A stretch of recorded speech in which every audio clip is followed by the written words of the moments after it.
et bienvenue parmi les Digital Doers, le podcast de ceux qui font le e-commerce. Voici une série spéciale en partenariat exclusif avec One-to-One Retail e-commerce Monaco, le rendez-vous incontournable de tous les acteurs du marché. L'objet de ce hors-série s'inscrit dans les circonstances bien particulières du Covid-19. L'idée est de donner la parole aux retailers et aux fournisseurs de solutions pour les interroger sur l'impact business du coronavirus, ses conséquences en matière d'exécution des opérations et enfin ce que cette crise va probablement changer structurellement pour eux. 3 courtes questions qui sont répondues par téléphone, confinement oblige, pour un témoignage de 10 minutes environ. Donc veuillez excuser la moins bonne qualité sonore de cette interview. Bonne écoute à tous, toujours sans coupure.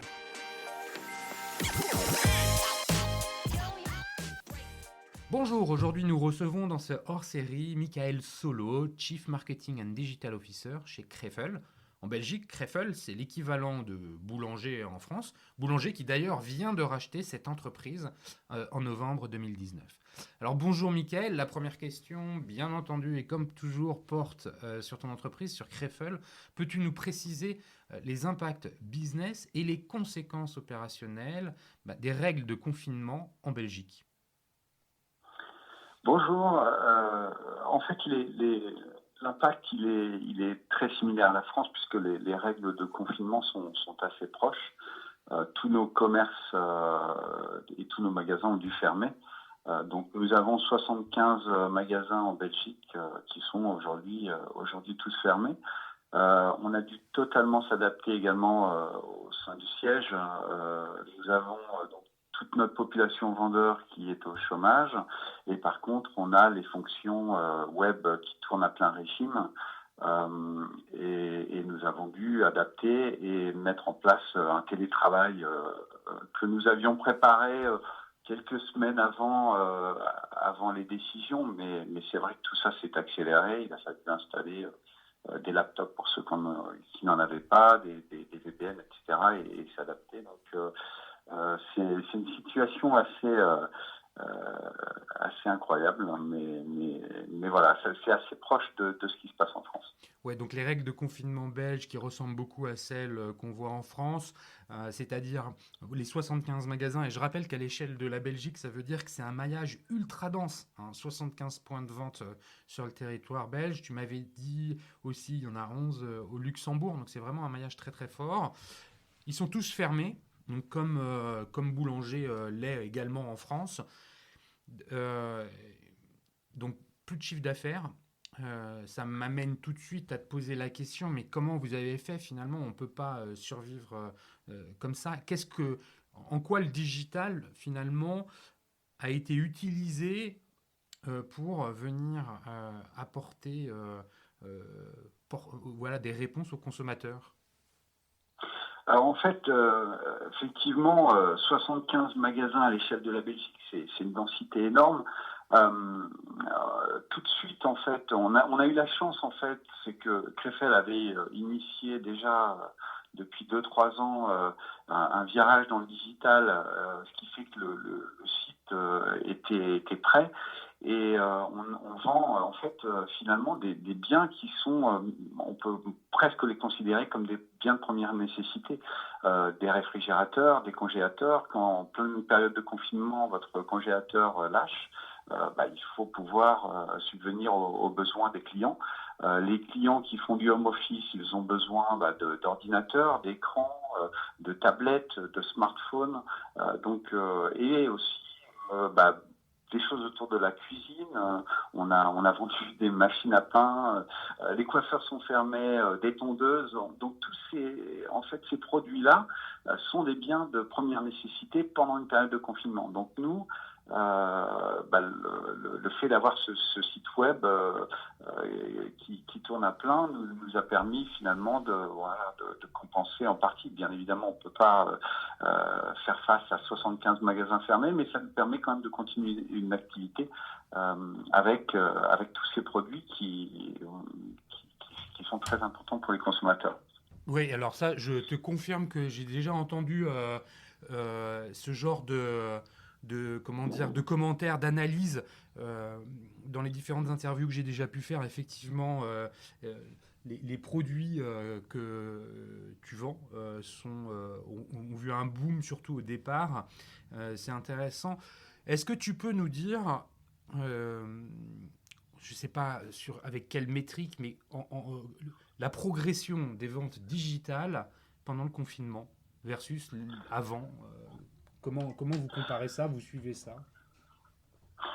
En fait, c'est assez surprenant, c'est-à-dire que c'est sans commune mesure avec une journée normale de type de ce qu'on avait jusqu'à présent. On est sur des croissances très très importantes. Après, sur certaines catégories de produits, ça peut aller jusque des x4, x5. On a des très gros volumes, ce qui fait que pour une entreprise comme Crefel, c'est un peu comme si vous aviez des périodes, on va dire, j'en sais rien, de Black Friday ou de soldes un peu tous les jours. Donc il faut s'adapter. Ça veut dire qu'il faut s'adapter sur la logistique. Il faut mettre les équipes pour gérer le nombre de paquets, pour gérer finalement les envois, etc. Donc en fait, c'est toute une flexibilité qu'on a dû mettre en place. On n'avait pas forcément prévu les équipes un tel effectif en fait pour cette activité très soutenue. Après, encore une fois, ça ne compense pas la perte de chiffre d'affaires venant des magasins, mais non, mais je comprends bien. Alors, c'est un chiffre d'affaires qui est qui est en boom, qui est en boom. Je reviens, je reprécise. Hein, toi, Michael, finalement, tu es arrivé en novembre avec la mission, donc c'est assez récent, la mission de digitaliser à marche forcée, finalement, normalement, de digitaliser l'entreprise. Et finalement, le confinement a permis de passer peut-être à une marche un peu plus forcée. Qu'est-ce qu'il existe en fait aujourd'hui chez Crefel en matière de services à distance? En France, Boulanger a mis en place des drives, hein, alors un peu en mode artisanal, mais on a vu ce genre d'initiative rencontrer, j'ai l'impression, un relatif succès de la part des consommateurs. Qu'est-ce que vous offrez, vous, en Belgique?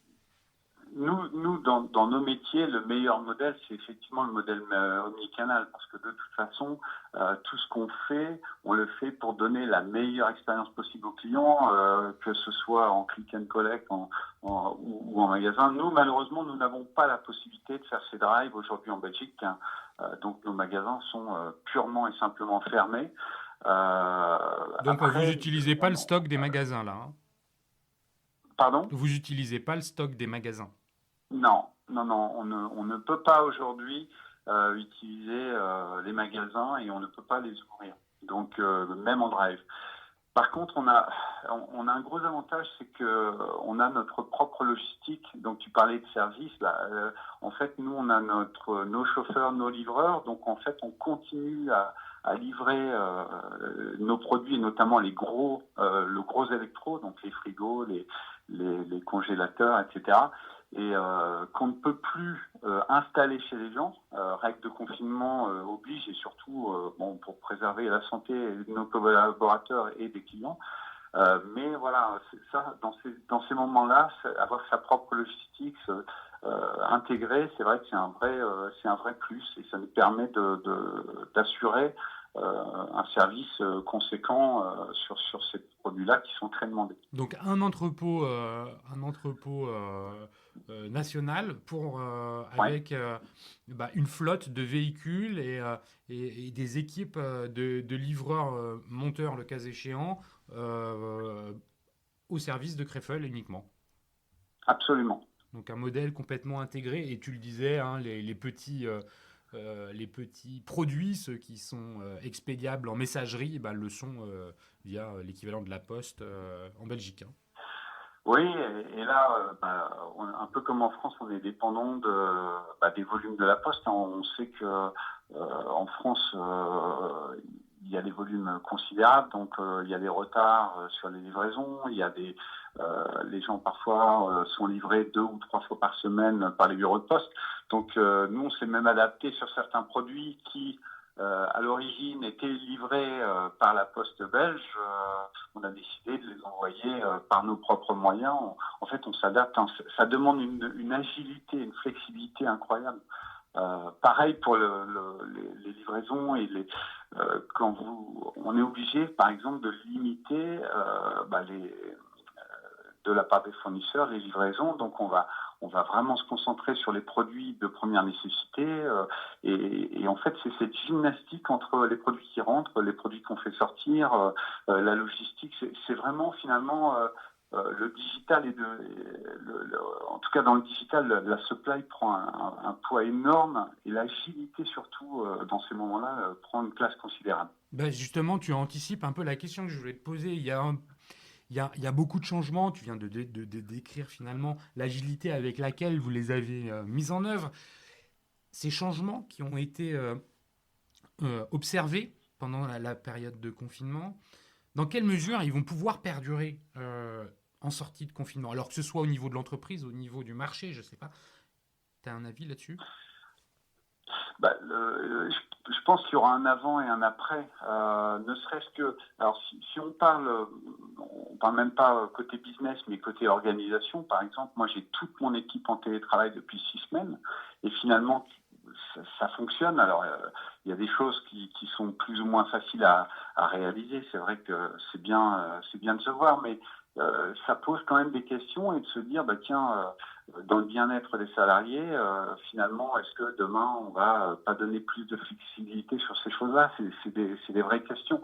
Donc, ça nous a permis finalement de tester des choses et de voir que ça fonctionnait et qu'on pouvait s'adapter.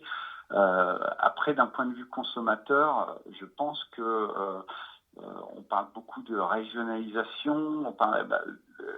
Je pense que les entreprises vont devoir s'adapter aussi.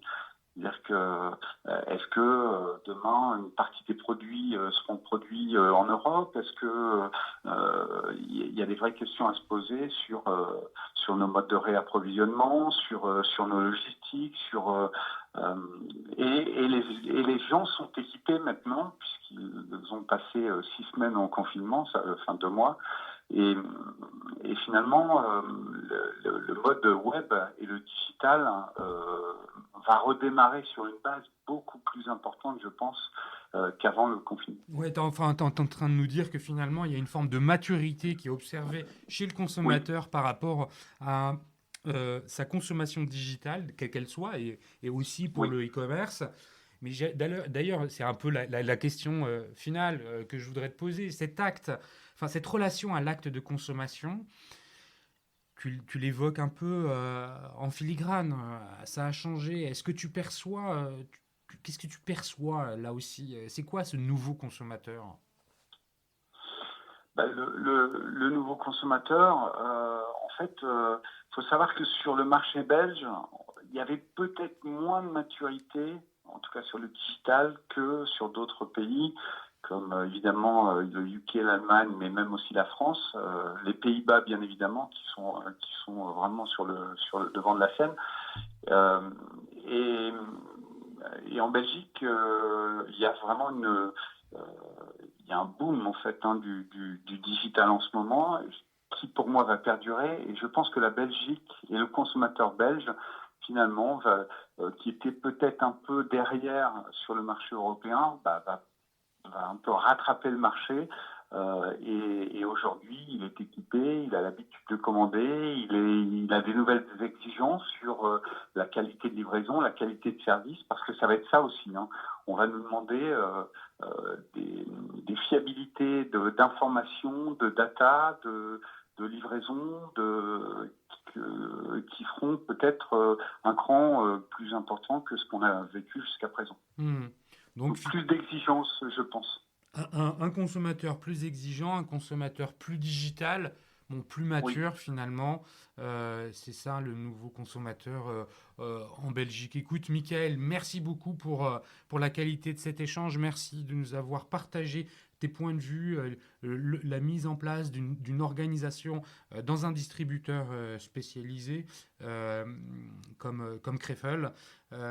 Merci à vous tous qui écoutez les Digital Doers dans cette période de confinement. Merci encore à Comexposium, l'organisateur de l'événement One-to-One Retail e-commerce de Monaco, d'avoir permis à mes invités de prendre la parole et aujourd'hui à Michael Solo de partager leur témoignage avec nous. Merci encore. Si vous voulez me laisser des messages, vous pouvez le faire au travers du site lesdigitaldoers.com. Merci, au revoir.